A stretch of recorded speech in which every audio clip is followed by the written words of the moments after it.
നമസ്തേ. നമ്മൾ വെളിച്ചായി കഴിഞ്ഞാൽ നുണ പറഞ്ഞു തുടങ്ങി.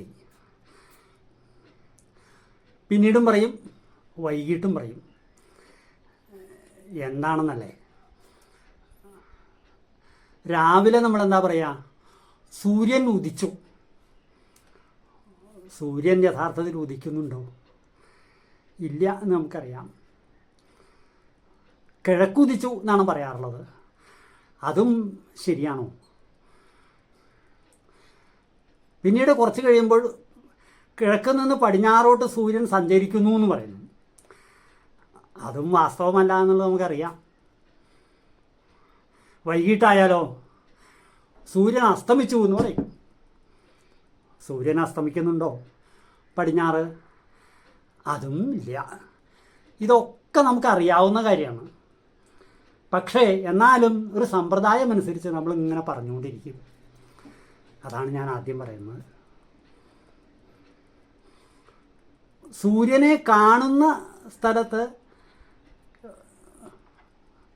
കിഴക്ക് എന്ന് പറയുന്നു നമ്മൾ. ആ കാണുന്നതിനെയാണ് നമ്മൾ ഈ ഉദിച്ചു എന്ന് പറയുന്നത്. അല്ലാതെ സൂര്യൻ ഉണ്ടാവുന്നില്ല. ദിവസവും സൂര്യൻ ഉണ്ടാവുക, സൂര്യനില്ലാതെ ആവുക, അങ്ങനെയൊന്നുമല്ലല്ലോ സംഭവിക്കുന്നത്. അതുപോലെ സൂര്യൻ ഒരിടത്ത് നിൽക്കുന്നേ ഉള്ളൂ എന്ന് നമുക്ക് നല്ലോണം അറിയാം. പക്ഷേ നമ്മൾ കിഴക്ക് നിന്ന് പടിഞ്ഞാറോട്ട് സഞ്ചരിക്കുന്നു എന്നാണ് പറയുന്നത്. കറങ്ങിക്കൊണ്ടിരിക്കുന്ന ഒരു വസ്തുവാണ് ഭൂമി, ഉരുണ്ടത്. അതിൻ്റെ കിഴക്കും പടിഞ്ഞാറും ഒക്കെ എങ്ങനെയാണ് തിരിച്ചറിയാൻ പറ്റുക? എന്നാലും നമ്മളിങ്ങനെ പറഞ്ഞുകൊണ്ടിരിക്കും. അസ്തമിക്കുന്ന കാര്യത്തിലും അത് തന്നെയാണ്. സൂര്യനെ കാണാതാവുന്നതിനെയാണ് നമ്മൾ ഈ അസ്തമിക്കണം എന്ന് പറയുന്നത്. ആ സ്ഥലത്തെ നമ്മൾ പടിഞ്ഞാറ് എന്ന് പറയുന്നു മാത്രമേ ഉള്ളൂ. എന്താ നമ്മളങ്ങനെ പറയുന്നത്? കുട്ടിക്കാലം മുതൽ നമ്മൾ അങ്ങനെ പഠിപ്പിച്ചേക്കണത്. സൂര്യൻ കിഴക്കുദിക്കുന്നു, പടിഞ്ഞാറോട്ട് സഞ്ചരിക്കുന്നു, വൈകുന്നേരം ആകുമ്പോൾ സൂര്യൻ അസ്തമിക്കുന്നു. അതനുസരിച്ച് നമ്മൾ പറഞ്ഞു വരുന്നു എന്ന് മാത്രമേ ഉള്ളൂ. പിൽക്കാലത്ത് നമ്മൾ പല കാര്യങ്ങളും മനസ്സിലാക്കി വരുമ്പോൾ ഇതൊന്നും ശരിയല്ല നമ്മൾ ബോധ്യപ്പെടുന്നത് നമുക്ക്.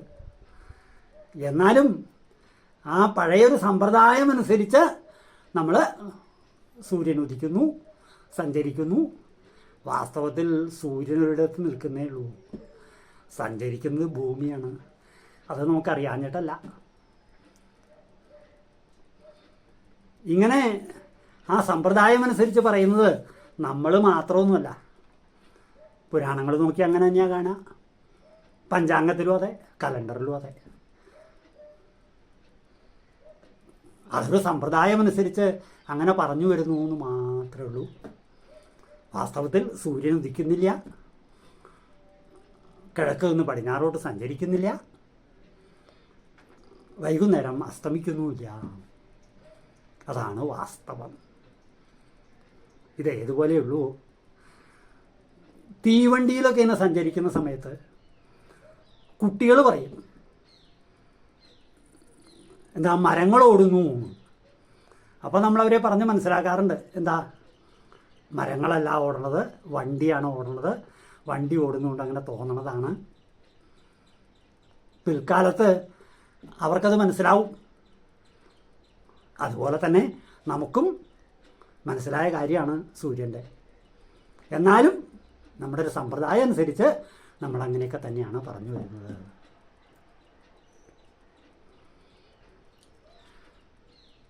ഭഗവാൻ സൂര്യാത്മാവായിട്ട് പ്രകാശം പരത്തുന്നു. താന്ത്രിക സമ്പ്രദായം അനുസരിച്ച് സൂര്യനെ പരമാത്മാവായിട്ട് കണക്കാക്കും. ആ സൂര്യൻ വലിയ ഒരു തേരിൽ 7 കുതിരകളെ പൂട്ടിയതാണ്. 6 ഗണങ്ങളോടുകൂടി സഞ്ചരിച്ചു കൊണ്ടിരിക്കുന്നു എന്നാണ് പറയുന്നത്. അരുണനാണ് അതിൻ്റെ തേരാളി. ആരൊക്കെയാണ് ഗണങ്ങൾ? ഋഷിമാർ, ഗന്ധർവന്മാർ, അപ്സരസ്സുകൾ, യക്ഷന്മാർ, നാഗങ്ങൾ, രാക്ഷസന്മാർ, ഇവർക്ക് ഓരോരുത്തർക്കും ഓരോ ചുമതലയുണ്ട്. ഋഷിമാർ വേദമന്ത്രങ്ങളൊക്കെ ജപിച്ചുകൊണ്ട് മുന്നിൽ നടക്കുന്നു, സ്തുതിക്കുന്നു. പിന്നിൽ ഗാനങ്ങൾ ആലപിച്ചുകൊണ്ട് ഗന്ധർവന്മാർ, അതിന് പിന്നിലായിട്ട് നൃത്തം വെച്ചുകൊണ്ട് അപ്സരസ്സുകൾ. പിന്നെയോ യക്ഷന്മാരാണ് ഈ തേരിൻ്റെ അവയവങ്ങളൊക്കെ വേണ്ടതുപോലെ കൂട്ടി യോജിപ്പിക്കുന്നത്. അത് മുറുക്കി കെട്ടാണ് നാഗങ്ങളുടെ ചുമതല. രാക്ഷസന്മാരത് പിന്നിൽ നിന്ന് തള്ളുന്നു.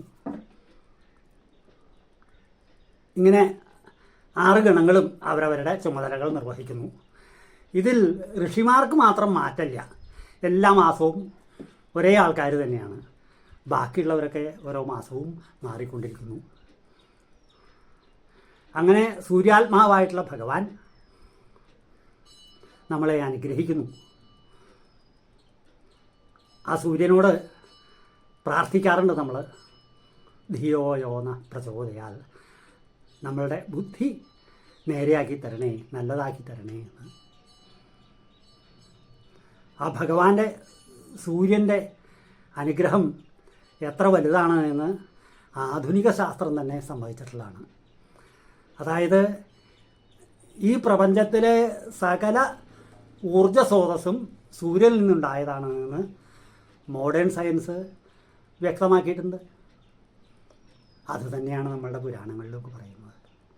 അങ്ങനെയുള്ളതായ പരമാത്മാവായ സൂര്യഭഗവാൻ നമ്മളെ അനുഗ്രഹിക്കട്ടെ എന്ന് നമുക്ക് പ്രാർത്ഥിക്കാം. നമ്മൾ താമസിക്കുന്നത് ജംബുദ്വീപിലാണ്.